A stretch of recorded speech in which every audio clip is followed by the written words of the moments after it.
다 함께 찬송가 154장 생명의 주여 면류관 함께 찬양하시겠습니다. 찬송가 154장 생명의 주여 면류관 함께 찬양하시겠습니다.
함께 기도하시죠. 하나님 감사합니다. 한 주간을 은혜 가운데 붙드셨다가 또한 하나님이 고난주간의 마지막 날 새벽을 맞아서 함께 예배하며 주의 말씀 앞에 모여 앉아 기도하게 하시니 감사합니다. 오늘 또한 주님의 은혜를 사모하며 이 아침에 또한 주님의 말씀을 듣기 원하오니 우리 가운데 임하셔서 우리를 친히 지도하시고 먹이시는 하나님의 임재를 누리게 하여 주시기를 원합니다. 내일은 부활주일입니다. 한 주간의 피로함도 또 모든 마음의 무게감과 연약한 것들도 오늘의 새벽 예배로 인해서 다 회복시켜 주셔서 오늘 한날을 잘 준비하였다가 내일 부활의 기쁨을 같이 누리며 하나님을 영화롭게 예배하는 저희들 모두가 되게 하여 주옵소서. 예수님의 이름으로 감사하며 기도하옵나이다. 아멘. 우리 같이 암송하실 말씀은 빌립보서 2장 5절의 말씀입니다. 같이 읽고 암송합니다. 너희 안에 이 마음을 품으라. 곧 그리스도 예수의 마음이니. 빌립보서 2장 5절 말씀. 아멘. 우리 같이 암송하실 말씀은 빌립보서 2장 5절의 말씀입니다. 같이 읽고 암송합니다. 너희 안에 이 마음을 품으라. 곧 그리스도 예수의 마음이니. 빌립보서 2장 5절 말씀. 아멘. 오늘 우리에게 주신 하나님의 말씀은 사사기 9장 7절에서 21절의 말씀입니다. 사사기 9장 7절에서 21절의 말씀. 우리 같이 한 절씩 교독하겠습니다. 사람들이 요담에게 그 일을 알림해 요담이 그리심산 꼭대기로 가서 서서 그의 목소리를 높여 그들에게 외쳐 이르되 세겜 사람들아 내 말을 들으라. 그리하여야 하나님이 너희의 말을 들으시리라. 하루는 나무들이 나가서 기름을 부어 자신들 위에 왕으로 삼으려 하여 감람나무에게 이르되 너는 우리 위에 왕이 되라 하매 감람나무가 그들에게 이르되 내게 있는 나의 기름은 하나님과 사람을 영화롭게 하나니 내가 어찌 그것을 버리고 가서 나무들 위에 우쭐 대리오 한지라. 나무들이 또 무화과 나무에게 이르되 너는 와서 우리 위에 왕이 되라 하매 무화과 나무가 그들에게 이르되 나의 단 것과 나의 아름다운 열매를 내가 어찌 버리고 가서 나무들 위에 우쭐 대리오 한지라. 나무들이 또 포도나무에게 이르되 너는 와서 우리 위에 왕이 되라 하매 포도나무가 그들에게 이르되 하나님과 사람을 기쁘게 하는 내 포도주를 내가 어찌 버리고 가서 나무들 위에 우쭐 대리오 한지라. 이에 모든 나무가 가시나무에게 이르되 너는 와서 우리 위에 왕이 되라 하매 가시나무가 나무들에게 이르되 만일 너희가 참으로 내게 기름을 부어 너희 위에 왕으로 삼겠거든 와서 내 그늘에 피하라. 그리하지 아니하면 불이 가시나무에서 나와서 레바논의 백향목을 살을 것이니라 하였느니라. 이제 너희가 아비멜렉을 세워 왕으로 삼았으니 너희가 행한 것이 과연 진실하고 의로우냐? 이것이 여롯바알과 그의 집을 선대함이냐? 이것이 그의 손이 행한 대로 그에게 보답함이냐? 우리 아버지가 전에 죽음을 무릅쓰고 너희를 위하여 싸워 미디안의 손에서 너희를 건져냈거늘 너희가 오늘 일어나 우리 아버지의 집을 쳐서 그의 아들 70명을 한 바위 위에서 죽이고 그의 여종의 아들 아비멜렉이 너희 형제가 된다고 그를 세워 세겜 사람들 위에 왕으로 삼았도다.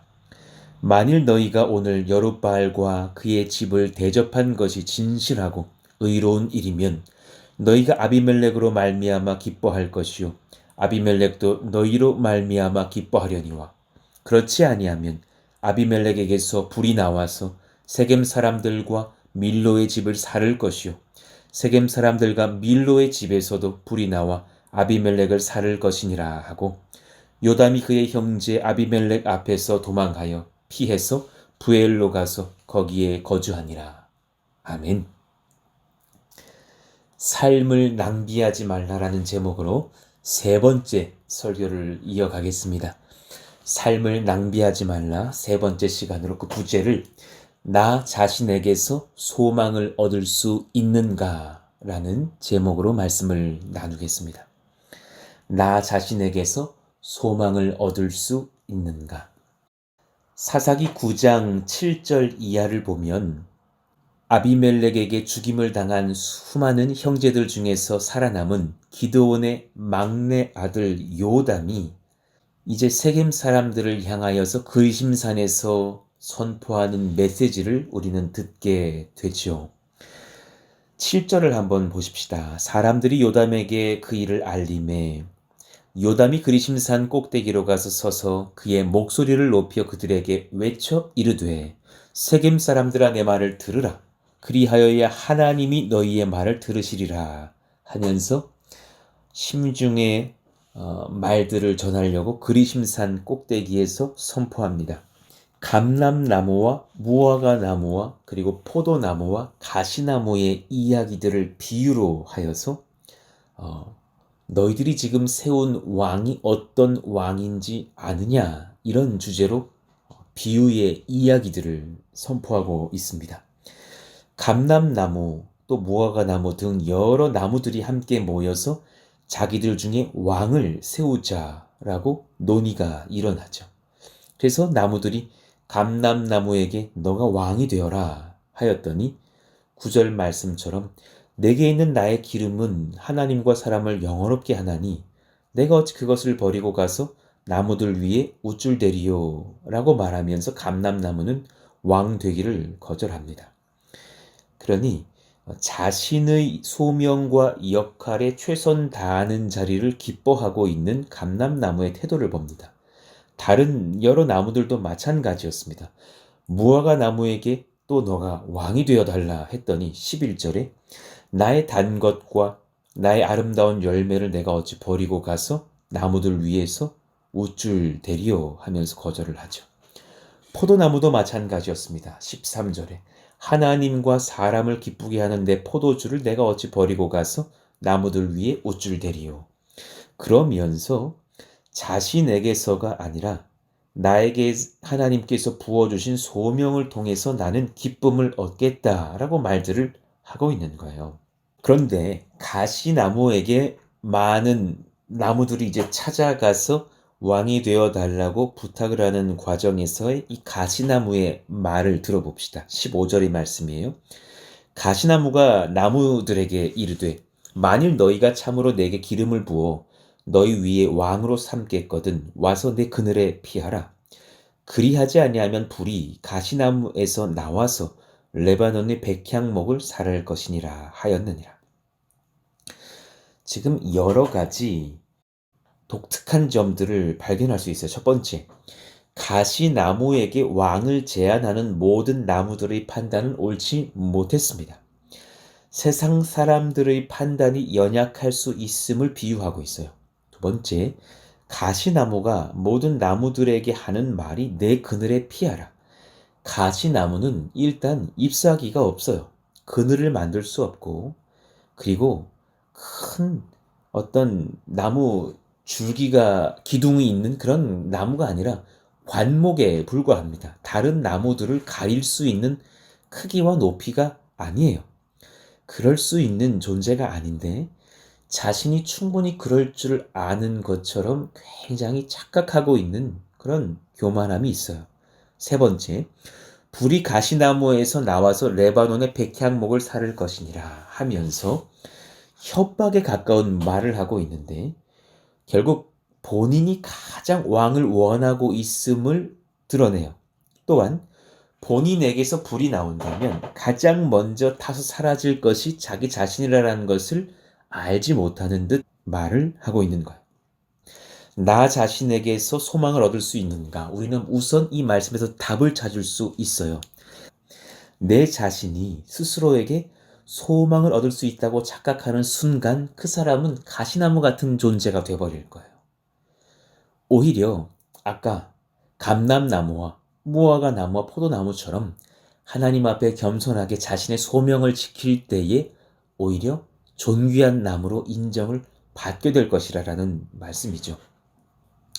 16절을 봅시다. 이제 너희가 아비멜렉을 세워 왕으로 삼았으니 너희가 행한 것이 과연 진실하고 의로우냐? 이것이 여롯바알과 그의 집을 선대함이냐? 이것이 그의 손이 행한 대로 그에게 보답함이냐? 하면서 지금 요담은 세겜 사람들의 판단이 상당히 어리석었고 또 여롯바알과 그의 집을 선대하는 처사가 아니라라는 것을 주장하고 있습니다. 또한 이것이 하나님 앞에 옳은 것이었다면 너희와 아비멜렉이 복을 받을 것이지만 20절에 그렇지 아니하면 아비멜렉에게서 불이 나와서 세겜 사람들과 밀로의 집을 살을 것이요 세겜 사람들과 밀로의 집에서도 불이 나와 아비멜렉을 살을 것이니라 하면서 이것이 주님 앞에서 옳지 않은 것이라면 너희들은 저주를 받을 것이니라 선포를 합니다.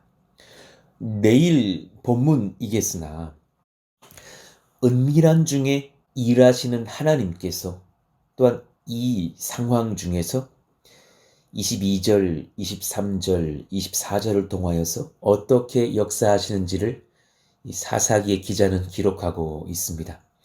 아비멜렉이 이스라엘을 다스린 지 3년에 하나님이 아비멜렉과 세겜 사람들 사이에 악한 영을 보내심에 세겜 사람들이 아비멜렉을 배반하였으니 이는 여롯바알의 아들 70명에게 저지른 포악한 일을 갚되 그들을 죽여 피 흘린 죄를 그들의 형제 아비멜렉과 아비멜렉의 손을 도와 그의 형제들을 죽이게 한 세겜 사람들에게로 돌아가게 하심이라 하면서 이제 엄청난 일들이 벌어질 것을 우리가 예상할 수 있을 만한 하나님의 일하심을 보게 됩니다.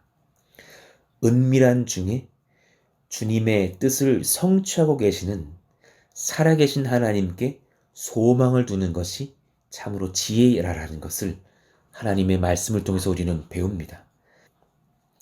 몇 가지 적용점들을 살펴보시면서 또 말씀을 이어가시죠. 첫 번째, 우리는 가시나무 같은 소망 없는 자들입니다. 여러분, 이것을 속히 인정하는 것이 은혜 받은 자의 지혜입니다. 그런 우리를 주님께서 잘 아시며 살피십니다.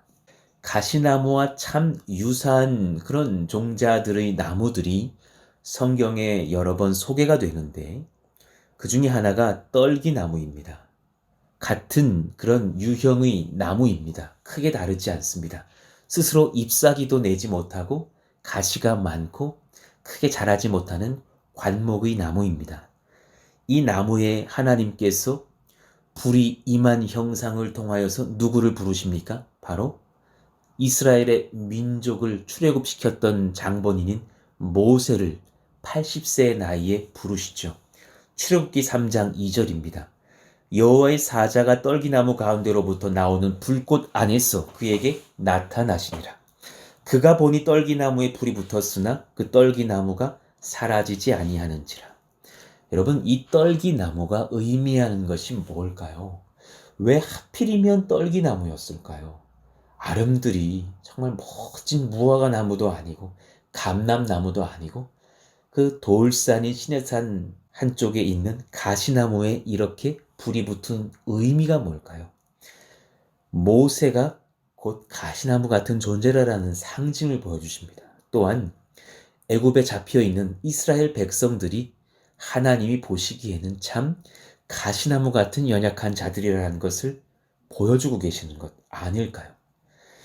3절, 이에 모세가 이르되 내가 돌이켜 가서 이 큰 광경을 보리라. 떨기나무가 어찌하여 타지 아니하는고 하니 그때에. 여러분, 여기까지는 해외 토픽감이에요. 떨기나무에 불이 붙었는데 나무가 타들어가지 않는다. 아, 신기하죠. 여러분, 여기까지를 딱 보면 참 뉴스 나올 만한 사건이에요. 신비로운 체험이에요. 여러분, 우리가 여기에서 멈추지 않았으면 좋겠어요. 주님, 제가 예수님 믿는 거로 병 낫기를 원합니다. 능력 얻기를 원합니다. 물질 얻기를 원합니다. 기적을 경험하기를 원합니다. 그것도 귀해요. 그러나 그 신비로움 체험에서 신앙이 멈추면 안 돼요. 그렇다고 가시나무가 그 이상의 것을 경험하는 것이 아니에요. 그 뒤에 놀라운 은혜가 4절에 적혀 있어요. 여호와께서 그가 보려고 돌이켜 오는 것을 보신지라. 하나님이 떨기나무 가운데서 그를 불러 이르시되 모세야 모세야 하시매 그가 이르되 내가 여기 있나이다. 하나님이 이르시되 이리로 가까이 오지 말라. 네가 선 곳은 거룩한 땅이니 내 발에서 신을 벗으라. 떨기나무 같은 우리에게 성령의 불이 임하고 또 거기서 멈추시는 것이 아니라 하나님의 말씀이 임합니다. 여러분의 이름을 부르시면서 여러분에게 각자에게 소명의 말씀들을 하십니다. 여러분, 오늘 하루를 또 우리가 살 때 그 말씀을 듣고 일어서시기를 원하고 남은 평생을 살 때에 우리가 어떤 푸른숲 동산교회 안에서 연합할 때에도 주님이 주신 소명의 말씀을 따라서 분연히 일어날 수 있기를 원합니다. 그럴 때에 우리가 존귀하신 하나님의 거룩한 사역을 감당하는 권세를 얻게 됩니다. 가시나무와 유사하고 떨기나무와 유사한 또 다른 나무 한 그루가 성경에 등장합니다. 바로 로뎀 나무입니다. 아주 유사한 관목입니다. 이 로뎀 나무는 스스로 잎사귀를 낼 수 없는 그런 관목의 가시나무 유사한 그런 종자의 나무죠. 로뎀이라는 뜻이 뭐냐면 시궁창이라는 뜻이에요. 굉장히 예쁜 의미일 것 같지만 모든 사람들이 버린 물이 모여드는 하수구 같은 의미를 가지고 있는 그런 가슴 아픈 의미를 담고 있는 나무가 바로 로뎀 나무입니다. 쓸모없는 나무, 버려진 듯한 나무. 여러분, 엘리야가 갈멜산 전투에서 승리를 하고 나서 이세벨 왕비가 항복을 하고 회개를 하는 것이 아니라 내가 다시 너를 만날 때는 반드시 너를 죽여버리겠다 라는 으름장의 협박 편지를 보내지 않습니까? 그 편지를 받고서 그 위대한 주의 사자 엘리야도 마음이 무너져 버리는 거예요. 그래서 그 엘리야가 광야로 도망을 갑니다. 그리고 그 광야에서도 또한 사환들을 멈추게 하고선 자신은 하루길 좀 더 들어가서 아무도 없는 곳까지 숨어 들어간단 말이에요. 그 외로운 광야에서 만난 나무가 바로 잎사귀 하나 없는 로뎀 나무예요. 굉장히 역설적이죠. 내가 스스로 나를 구원하려고 숨어든 길에서 결국은 그는 그늘 하나 없는, 자신 스스로 열매 하나 맺을 수 없는 로뎀 나무를 만나게 되고 거기서 결국은 자기 자신을 깨닫고 하나님의 다시금 회복을 경험하는 시간들을 누리게 됩니다. 열왕기상 19장 4절을 보시죠. 자기 자신은 광야로 들어가 하루길쯤 가서 한 로뎀 나무 아래에 앉아서 자기가 죽기를 원하여 이르되 여호와여 넉넉하오니 지금 내 생명을 거두시옵소서. 나는 내 조상들보다 낫지 못하니이다 하고 그랬어요. 열등감이 그 마음을 지배하고 있는 상황입니다. 그때에 하나님께서 천사를 보내셔요. 아무도 찾지 못할 거라고 숨어든 그 광야의 주님은 천사를 보내십니다. 로뎀 나무 아래에 누워 자더니 천사가 그를 어루만지며 그에게 이르되 일어나서 먹으라 하는지라. 저는 이 주님의 위로 방식이 참 섬세하다고 여겨져요. 아무리 탁월한 엘리야라도 지금 너무나 외롭고 공허한 수시간을 보내고 이곳에 온 거예요.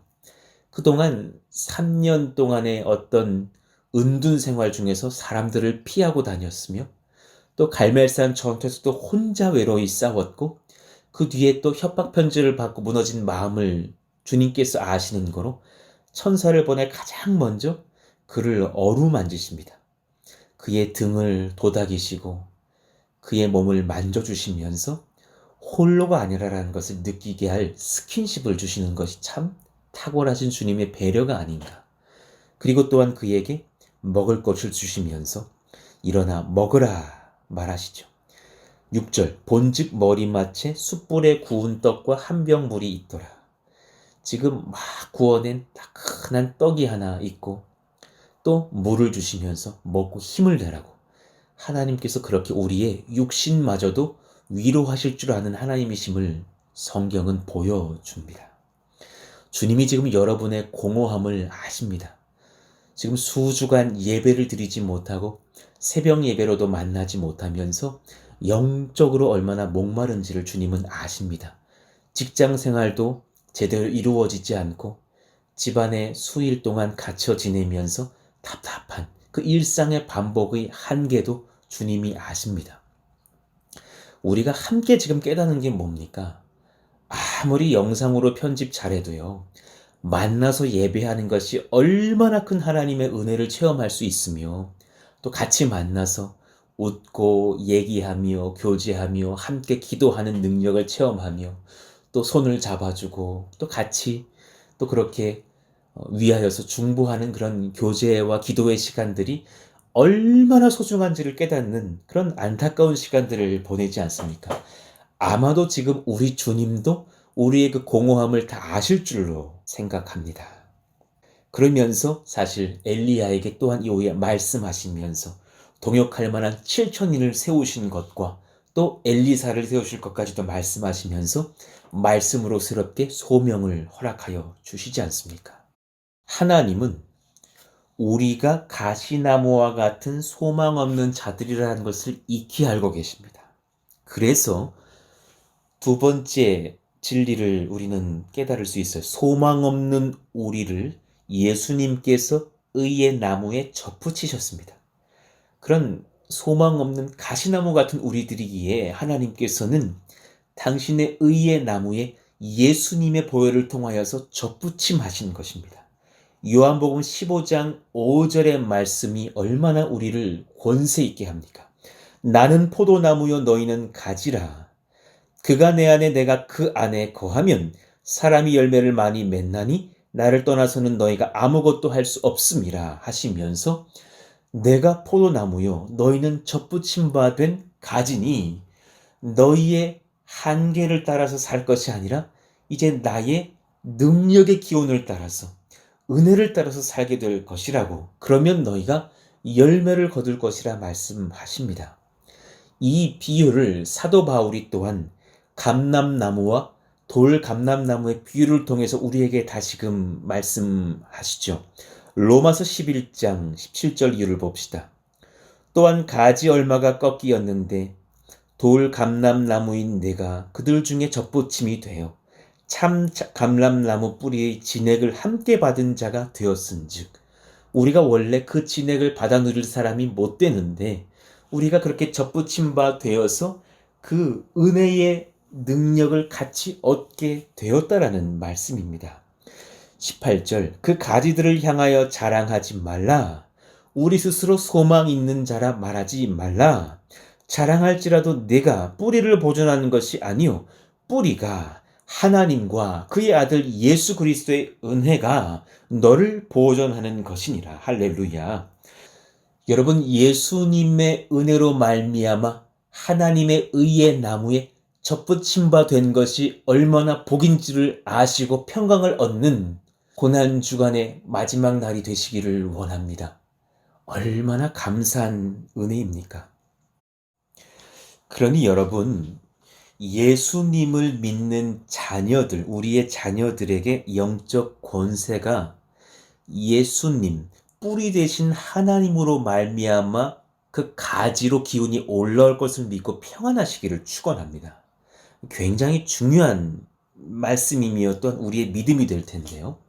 많은 부모들이 아이들이 신앙이 있지만 아직 연약한 많은 모습들을 보면서 굉장히 많이 고민하고 안타까워하는 것을 볼 때가 있어요. 그런데 제가 그런 아이들을 만나고 친해지면서 그런 아이들을 상담하게 될 때 먼저는 잘 놀아줘요. 그러다가 정말 친해졌을 때 한 가지를 물어봅니다. 너희들은 정말 예수님을 믿니? 진짜 예수님이 나의 구주시라고 너희들은 고백할 수 있겠느냐? 그럴 때 놀랍게도 그 아이들 중에 상당수가 예, 그럼요. 저는 예수님을 믿습니다.